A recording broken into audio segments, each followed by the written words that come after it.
आगे बढ़े और आपको अहम खबर से आगाह करें कि डायरेक्टर स्कूल्स कराची रीजन यार मोहम्मद बलादी ने गुज़िश्ता रोज कोरंगी में वाक़ सरकारी स्कूल में नकल और सीनियर सुपरिटेंडेंट की गैर मौजूदगी पर चेयरमैन मैट्रिक बोर्ड को खत लिख दिया। खत में किन चीजों का जिक्र किया गया है जानने के लिए हमने राब्ता किया है नुमाइंदा K21 न्यूज सैयद जुहेब से। जी जुहेब, आगाह कीजिएगा। जुहेब, इस तरह है, महकमा तालीम की टीम जो मुख्तलिफ इंसानी मराकज़ के दौरे कर रही थी, जिसे मैट्रिक बोर्ड की जानिब से विजिलिंग टीम भी कहा जाता है, कल वो करेंगी के गवर्नमेंट बॉयज सेकेंडरी स्कूल में पहुंचे तो सेंटर सुपरिटेंडेंट सेंटर से गायब थे, जिससे दो गैर मुतल्लिक़ा अफराद नजर आए जिन बच्चों को वहाँ पर नकल करवा रहे थे।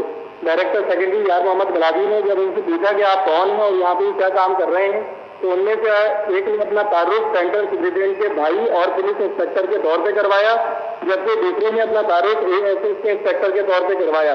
महकमा तालीम की टीम के डायरेक्टर स्कूल ने जब इस मामले की इनसे इंक्वायरी करने की कोशिश की तो इन दोनों अफराद की जानिब से उनको रिपोर्ट किया गया, जिससे डायरेक्टर ने पुलिस और रेंजर्स को तलब किया, जिन्होंने इन दोनों गैर मुताल्लिक़ा अफराद को सेंटर से बाहर निकाला है।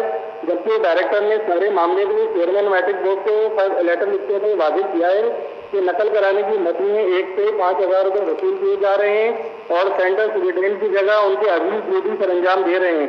तमाम मुलज़िम लोगों के खिलाफ कार्रवाई अमल में लाई जाए और साथ ही सेक्रेटरी एजुकेशन समेत आला हुकाम को भी इसकी इत्तला दी गई है। इसकी बात को और वाज़ेह कर दें कि सेंटर सुपरिटेंडेंट अली हबीब को मुअत्तल कर दिया गया है। जी, डायरेक्टर स्कूल्स कराची रीजन यार मोहम्मद बलादी ने गुज़िश्ता रोज कोरंगी में वाक़ सरकारी स्कूल में नकल और सीनियर सुपरिटेंडेंट की गैर मौजूदगी पर चेयरमैन मैट्रिक बोर्ड को खत लिख दिया था।